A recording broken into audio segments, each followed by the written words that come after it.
Très chers auditeurs, il paraît que de nombreux lieux sont hantés par des âmes errantes.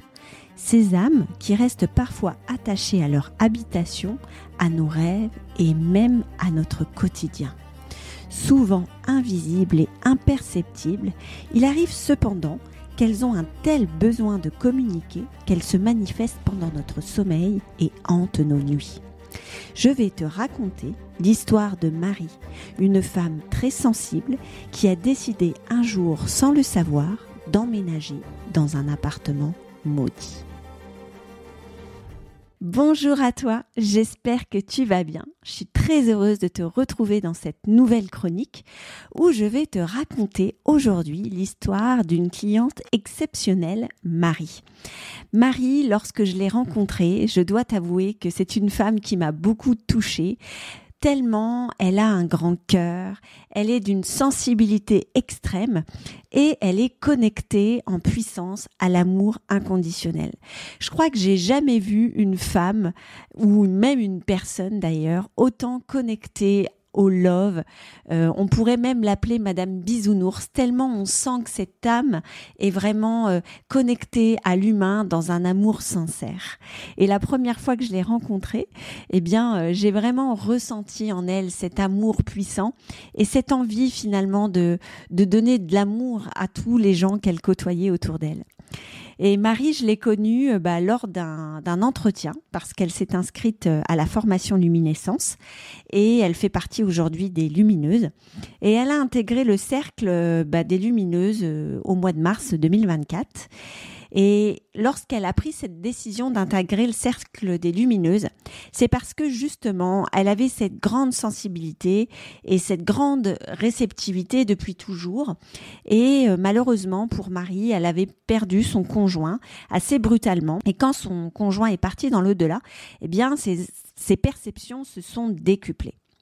Alors, ces perceptions, pour Marie, depuis le départ de son conjoint, étaient vraiment devenues un problème parce qu'elles étaient passées de x10 à x1000. Et elle me racontait pendant notre entretien que ses nuits étaient devenues chaotiques.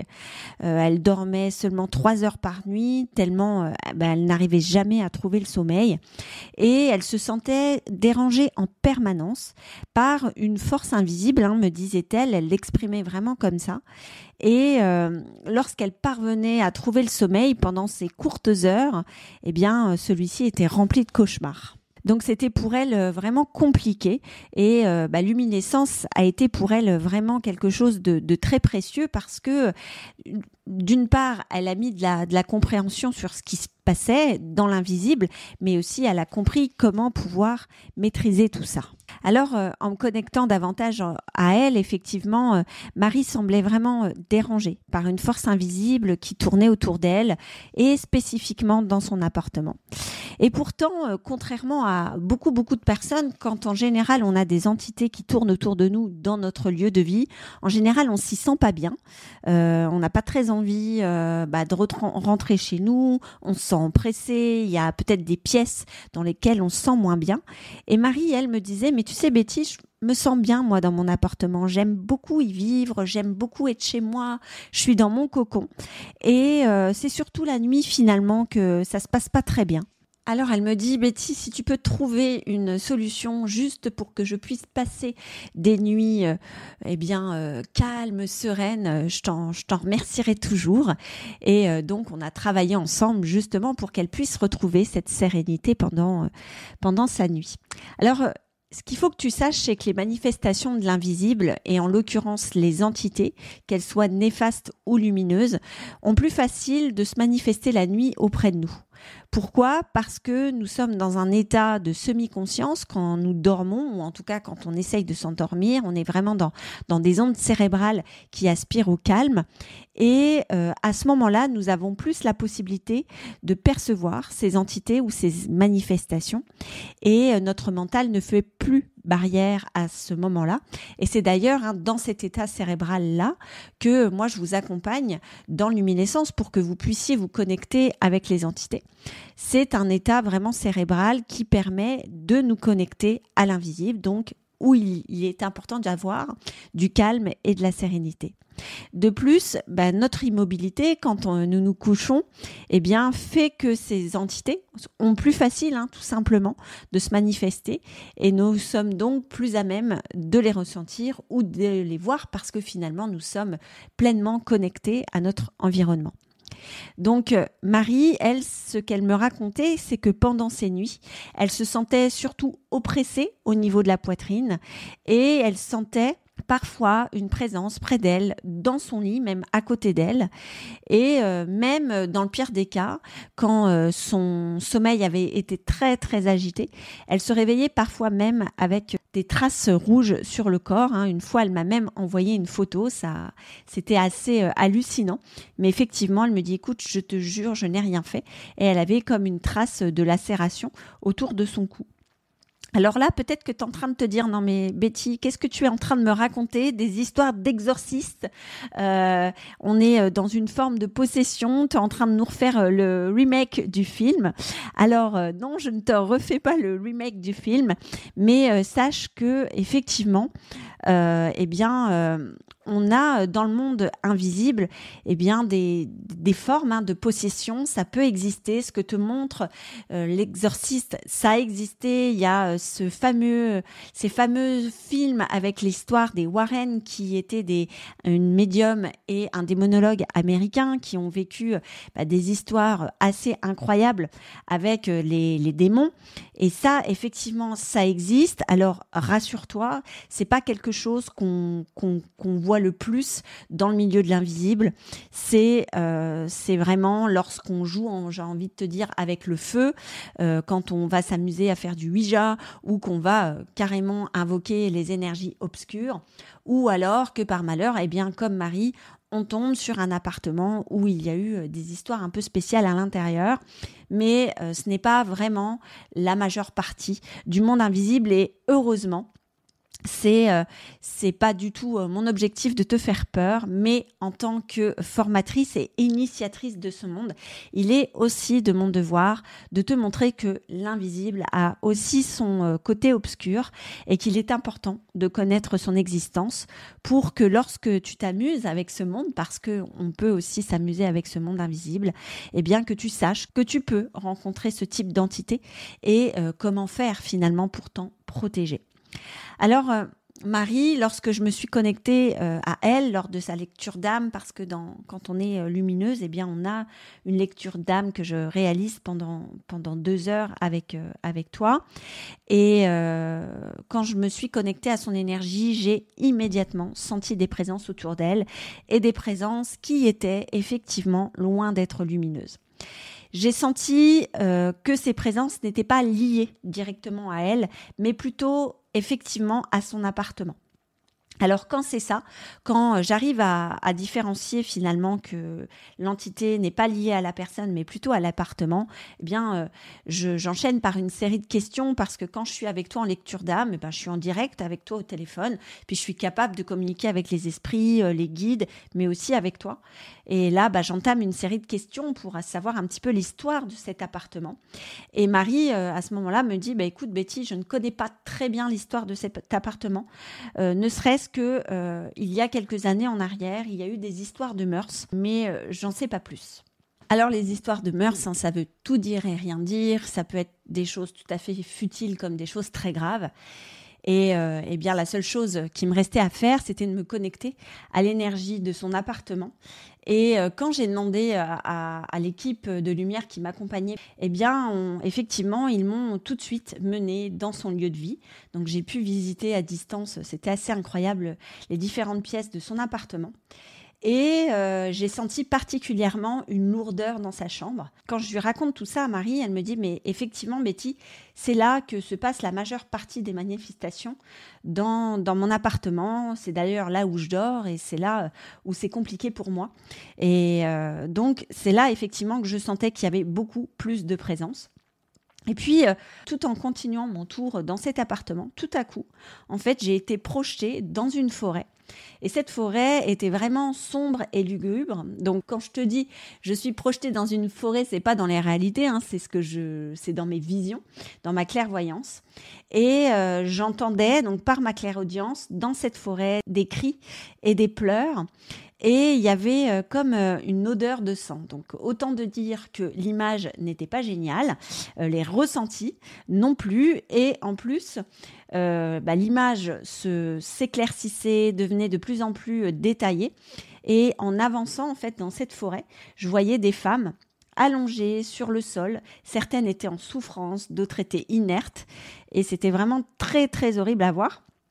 Et puis, tout en continuant un peu mon inspection dans cette forêt, eh bien, j'ai compris finalement que cette forêt symbolisait l'appartement de Marie. Et une femme s'est tout à coup approchée de moi, donc une entité. Cette femme était vraiment lugubre, elle était nue, sombre, blessée. Je sentais de la souffrance physique qu'autant psychologique. Et son apparence était vraiment pas jolie à voir. Et c'était cette entité qui se manifestait effectivement dans l'appartement de Marie et qui venait donc l'embêter toutes les nuits. Alors cette entité était vraiment dans une forme de colère et je ressentais qu'elle était très en colère par rapport à ce qu'elle avait subi dans cette forêt, donc dans cet appartement. Et elle était coincée dans cet appartement parce que cet appartement symbolisait pour elle la colère, la tristesse. Il s'était passé des choses ici. Et donc, elle n'arrivait pas à transiter parce que elle n'arrivait pas à sortir finalement de cette scène. Alors, qu'est-ce qui s'est passé dans cet appartement ? Est-ce qu'elle y a trouvé la mort ? Est-ce qu'elle s'est fait violer ? Est-ce qu'elle s'est fait violenter ? Je ne sais pas. Et moi, c'est pas ce qui m'intéresse finalement. Ce qui m'intéresse, c'est vraiment de pouvoir libérer d'abord cette âme qui est coincée et qui est dans cette forme de tourmente, et puis de pouvoir aussi aider Marie à retrouver la paix dans son appartement. Et donc, cette entité embêtait chaque nuit Marie. Elle l'embêtait en déversant sa colère, en fait, parce que Marie habitait dans cet appartement, et donc elle était liée à cet appartement. Donc, cette entité en voulait à Marie. Et comme cette entité était coincée, elle restait dans ses énergies négatives et dans la colère dans laquelle elle était partie finalement, puisque effectivement, elle était dans l'au-delà, mais coincée à cause de cette colère. Donc, il m'a fallu pas mal de temps pour rentrer en contact avec cette entité, pour qu'elle puisse vouloir travailler avec moi. Parce qu'il faut savoir que les entités, quand elles sont prises comme ça dans une forme de négativité, elles refusent en général toute forme d'aide. Elles sont dans leur colère, elles sont dans leur tristesse, elles sont dans leur méandre. Mais le point positif ici, c'est que c'était pas une entité démoniaque. C'est que c'était simplement une entité qui était entre deux eaux, on va dire. Elle n'était pas encore passée au statut de démon, parce qu'autant te dire que les démons, là, c'est beaucoup plus compliqué. Elle avait voulu quand même travailler avec moi, ce qui m'avait déjà donné de bons espoirs pour qu'on puisse la faire transiter rapidement. Alors, évidemment, quand je suis face à ce genre de situation, j'évite de jouer avec le feu parce qu'en retour, très clairement, je peux vraiment prendre très, très cher. Je le sais. Donc, je ne vais pas m'amuser à ne pas me protéger. Je ne vais pas m'amuser à aller travailler toute seule parce que ça demande beaucoup de puissance, beaucoup de lumière pour travailler avec ces énergies qui sont très sombres. Et donc, dans ma pratique, je demande toujours l'accord à mes guides, à l'univers, pour savoir si je peux travailler avec ce genre d'énergie. Parce que oui, je ne suis pas dans la toute-puissance et je ne suis pas capable de tout faire et de travailler avec toutes les formes d'énergie. Et évidemment, je demande toujours l'accord à mes guides, voir si c'est bon pour moi. Alors, la réponse, évidemment, avec cette cliente, puisqu'on me l'a envoyée, a été oui. Et j'ai donc appelé une équipe de lumière. C'est ce que je fais en général quand je vois que la tâche est rude. Et cette équipe de lumière est venue m'accompagner pour libérer cette entité. Donc, évidemment, si la réponse avait été non, eh bien, j'aurais directement coupé la connexion avec l'entité. Je me serais concentrée uniquement sur l'énergie de Marie et je lui aurais expliqué que je n'étais pas la bonne personne pour faire ça. Alors, on a fait un gros travail de dégagement pour libérer ces âmes de leur tumulte, parce qu'il y en avait plusieurs. Et autant te dire que ça n'a pas été simple. Mais mon équipe et moi-même, on y est arrivés. Et avec beaucoup d'amour et de lumière, finalement, on a pu libérer ces âmes, on a pu libérer l'appartement et on a pu libérer Marie. Et ça, c'était le principal. Ce qui était important pour moi de te partager aujourd'hui dans cette chronique, c'est que être médium, c'est aussi accepter qu'il y a certaines capacités que nous n'avons pas développées et qu'il y a donc des parties de l'invisible que nous ne pouvons pas aborder. L'univers est très grand et il y a énormément de contrées, autant lumineuses qu'obscures. C'est comme sur cette terre finalement. Il y a une infinité de métiers et nous n'avons pas tous les compétences de les faire. L'humilité est à mon sens une valeur importante pour incarner une médium éthique et travailler en sécurité avec ce monde. Et ça, pour moi, c'est très important de te le partager dans cette chronique, mais aussi dans les futurs, pour que tu comprennes que vraiment la médiumnité, c'est accessible à tous, certes, mais que c'est tout sauf un travail dans la toute-puissance, parce que à un moment donné, si tu travailles comme ça, tu vas te prendre le revers de la médaille, et ça, c'est franchement pas terrible à vivre. En tout cas, pour revenir à Marie, suite à ce travail de dégagement, parce que c'est comme ça que ça s'appelle, un dégagement de lieu, Marie n'a plus eu aucune manifestation de son appartement, ni la nuit. Son corps a été immédiatement libéré et son lieu de vie également. Et elle a retrouvé la sérénité dans ses nuits, donc c'est super. Et pour moi, c'est le plus important. C'est que Marie ait pu retrouver la joie de retrouver son sommeil et la joie de vivre dans un appartement en paix. Et puis aussi que cette âme ait pu retrouver une forme de libération. Alors évidemment, encore une fois, la médium, elle va travailler sur une forme de transition avec une équipe de lumière. Et après, ce qui se passe pour la suite pour cette âme, ça ne nous appartient plus. C'est aux forces célestes après qui s'en occupent et qui décident de ce qui est bon et juste pour elle et surtout de ce qu'elle veut recevoir ou non. Parce que lorsqu'on transite, on a aussi notre part de responsabilité de la manière dont on veut transiter. D'ailleurs, petit aparté, si tu n'as pas encore vu le film Nos Solars, N-O-2-S-O, plus loin, L-A-R, ou alors en français, Notre demeure, je t'invite à vraiment regarder ce film qui est vraiment très inspirant et surtout qui va t'expliquer comment on passe de la vie à la mort et le chemin que nous allons aborder et que nous avons déjà abordé pour passer donc de l'énergie terrestre à l'énergie céleste. Je voulais terminer par te dire que pour moi, cette expérience de l'appartement maudit a été très enrichissante parce que je dois t'avouer que c'était la première fois pour moi que je faisais un dégagement d'appartement à distance, qui plus est. Et l'univers m'a donné cette autorisation. Et aujourd'hui, c'est l'une des compétences que j'ai développées naturellement. J'ai la chance de télécharger des compétences au fil des années, des mois, des personnes que je rencontre. Et je remercie chaque jour l'univers de me donner cette possibilité d'apprendre encore et encore, d'évoluer, d'éveiller dans ma médiumnité. Parce que je cherche toujours à m'observer, à grandir, à me former avec l'univers. Et puis, même si parfois j'échoue, parfois je suis une élève qui apprend, le principal pour moi, c'est d'aider un maximum de personnes à transiter et aussi à pouvoir évoluer, que ça soit sur Terre que dans les énergies célestes. J'espère que cette chronique t'a plu et peut-être que toi aussi, tu es attiré par cette notion de dégagement et d'énergie néfaste. C'est un monde fascinant et passionnant qui demande beaucoup de prudence et de sécurité, mais avec une pratique saine et sécure et surtout beaucoup d'humilité, tu pourras à ton aise travailler avec cette partie du monde invisible. Je t'invite à t'abonner, à partager le podcast et à laisser des commentaires juste après ton écoute.